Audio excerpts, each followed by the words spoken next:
Six guy, he a visionary.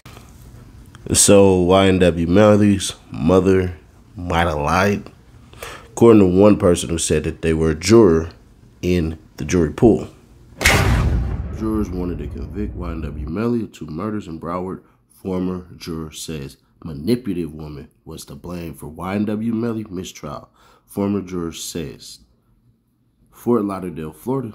A person who served as a juror during Florida rapper YNW Melly's first trial for the murders of his 2 fellow YNW collective rappers in Broward County told Local News 10 that the majority wanted a guilty verdict. Speaking on condition of anonymity, the juror blamed the mistrial on one woman who served on the jury and who appeared to be determined to acquit Jamel Melly Demons for the 2018 murders of Christopher Juvie Thomas Jr.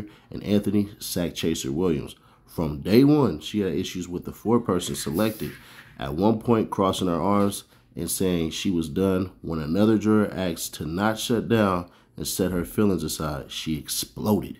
She was explosive, manipulative, she was rude, she yelled insults at anyone who had a different opinion.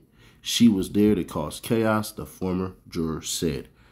During voir dire, when prospective jurors are questioned to decide whether they can be fair and impartial, the woman said she had previous experience with the legal system. Because of this past family issues, she insists this would not affect her ability to serve as a juror.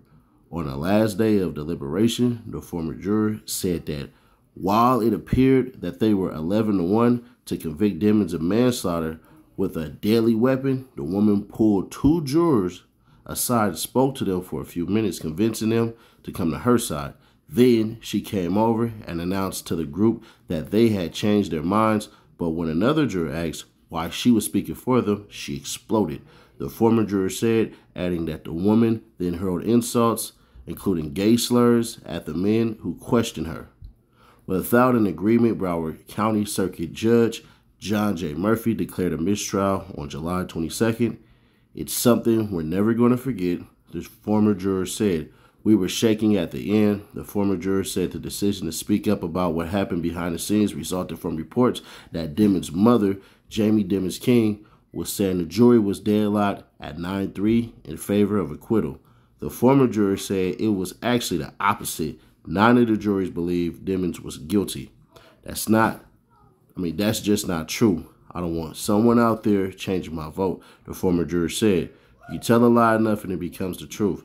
The next hearing in the case is on August 4th. Demons' defense team and prosecutors agreed to start jury selection for the second trial on October 2nd.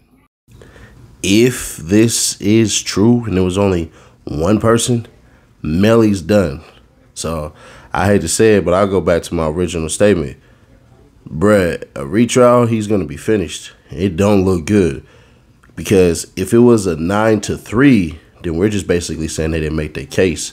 But the fact that he was about to be caught up on manslaughter, I want y'all to take a look at this. Manslaughter with a weapon or firearm. The crime of manslaughter with a weapon or firearm is a first-degree felony in Florida and is punishable up to 30 years in prison, 30 years of probation, and a $10,000 fine. Manslaughter with a weapon. Manslaughter with a weapon is assigned a level 8 offense severity ranking under Florida's criminal punishment code.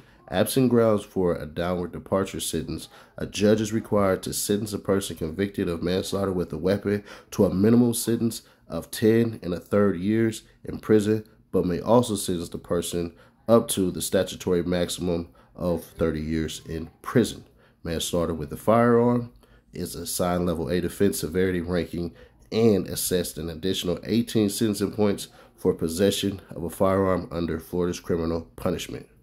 Absent grounds for a downward departure sentence, a judge is required to sentence a person convicted of manslaughter with a firearm to a minimum sentence of 11.5 years in prison, but may also sentence the person up to the statutory maximum of 30 years in prison.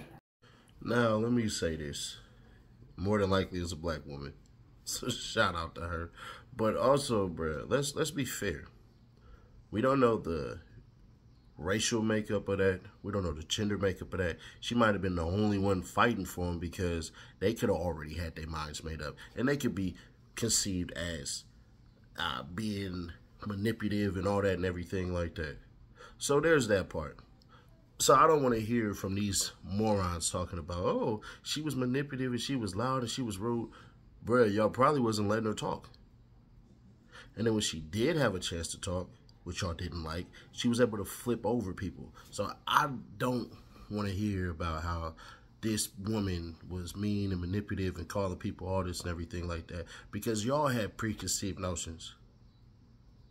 Because they didn't point to a specific thing that says 100% they made their case. And y'all basically boiled down to a manslaughter case.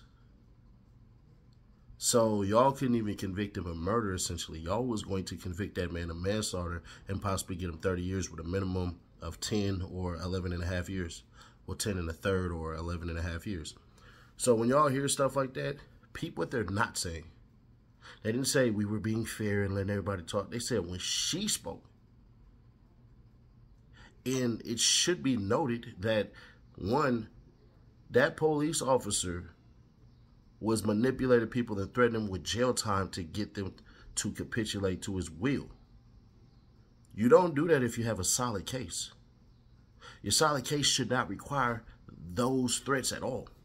So I can see that, but at the same time too, bruh, if he don't have one of them type of people in that courtroom, Melly would have been done. And I think they possibly would have probably came up with murder. But the fact that he did is showing y'all why y'all need to participate in your jury selections and stuff like that. Because to be fair, bro, when you say, oh yeah, I had past stuff with the police and everything like that, they do ask you that, and then you had to be truthful or truthful to a T. I mean, truthful to a certain point. Yeah, you better lie. You better lie and say, nah, I can be impartial and all that, because you might see somebody that looks just like you in that circumstance, and you could tell a lie is a lie.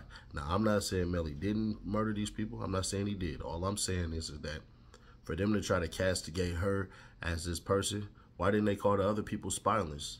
Or why didn't they talk about the other crimes? So I'm just curious. But either way that go, man. Y'all subscribe, turn on that bell to stay notified. Share to keep your people aware. And I'll catch y'all on the next one. We will do a live stream tonight. It's a whole bunch of stuff going down. We'll get to the reason why Kodak and 1090 Jake is going at it. And unfortunately, bro, Mama Doug got her leg ran over. So we kind of jump into that a little bit. But I'll catch y'all on the next one.